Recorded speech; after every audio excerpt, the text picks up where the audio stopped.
Baik, kalau gitu saya buka untuk Bapak Ibu yang mungkin ingin bertanya. Oke, langsung ada pertanyaan. Langsung aja ya, jadi satu menjawab, satu bertanya langsung dijawab gitu. Nanti biasanya bersambung soalnya. Silakan Pak.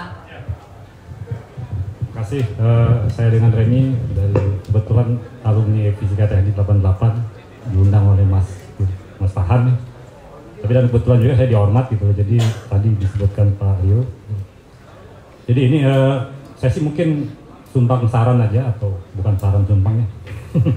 Jadi mau sumbang saran terkait dengan percepatan yang ditargetkan untuk energi mix di 2030 sekitar 31% atau 30% kira-kira ya. Artinya itu kan sesuatu yang berat ya, dan saya pikir untuk mengakselerasi itu supaya tercapai ya harapannya Parsumi gitu.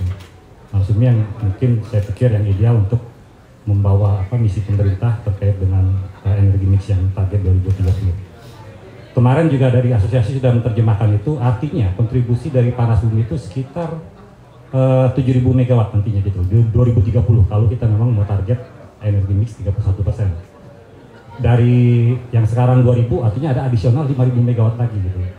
Nah, bicara untuk bagaimana untuk mencapai itu, kalau dari greenfield, dari buka WKP baru yang mungkin akan ditenderkan oleh PTKI, saya pikir agak impossible gitu.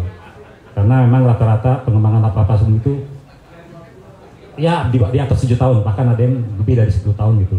Artinya kalau kita ngejar dengan pengembangan lapangan-lapangan yang baru, greenfield, saya pikir sudahlah kita akan bisa mencapai target yang kita harapkan itu gitu. Nah, satu-satunya jalan adalah optimalisasi lapangan existing.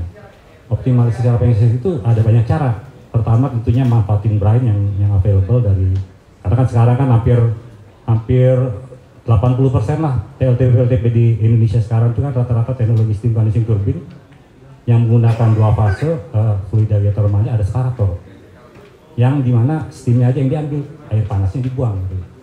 Nah, ini kebetulan sekalian promosi ya, Ormat kebetulan kan memang spesialisasi di situ gitu loh. Artinya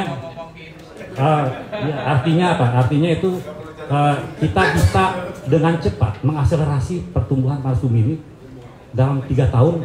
Saya sih agak optimis 3 tahun bisa mencapai 2.000 megawatt dari lapangan existing aja gitu.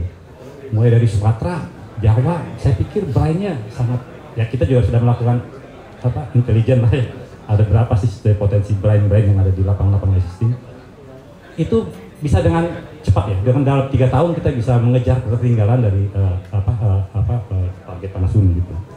Di luar dari tadi, kita juga sebetulnya pengembangan Parsumi di Indonesia kan masih pendekatannya mencari zona upstreamnya, zona upflow-nya. Sementara ada zona outflow dari lapangan existing yang belum termanfaatkan juga gitu.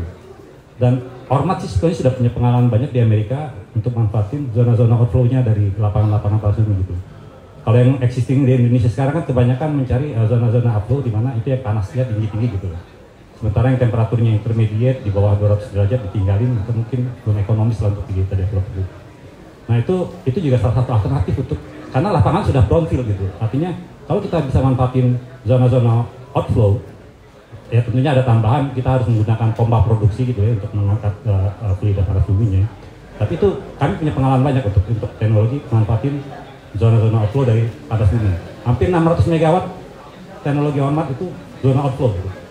Low medium enthalpy gitu. Artinya temperatur resource Parsumi di bawah 200 derajat Celcius. Bahkan ada yang 120 derajat Celcius. Nah, jadi memang saya pikir salah satu opsi untuk mengejar ketertinggalan Parsumi di dalam energi mix adalah optimalisasi lapangan existing. Ini yang saya minta ada dorongan dari pemerintah. Tapi dorongan pemerintah saya sudah tahu ada gitu. Hanya masalahnya sekali lagi PLN-nya nih. PLN-nya harus diproyek sama-sama. Ini sekarang juga mungkin nggak ada PLN. Ya artinya PLN harus ada kan ini masih 2-3 tahun lagi gitu loh. Artinya kalau kita inisiasi dari sekarang, ya demand insya Allah ada lah. Apalagi di Pulau Sumatera itu yang sebagian besar masih banyak brine-nya gitu.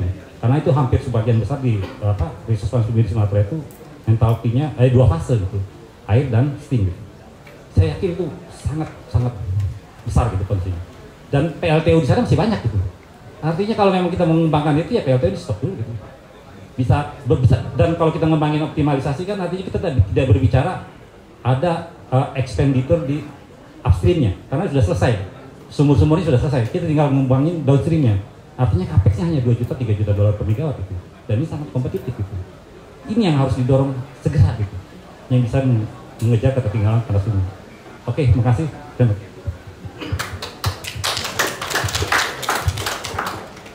Ada lagi mungkin saya buka untuk 2 penanya dulu. Oke, 2 dulu ya. Mbak dulu boleh ya. Nanti biar langsung, soalnya Pak Reni udah pengen didorong cepat gitu kan. Oke.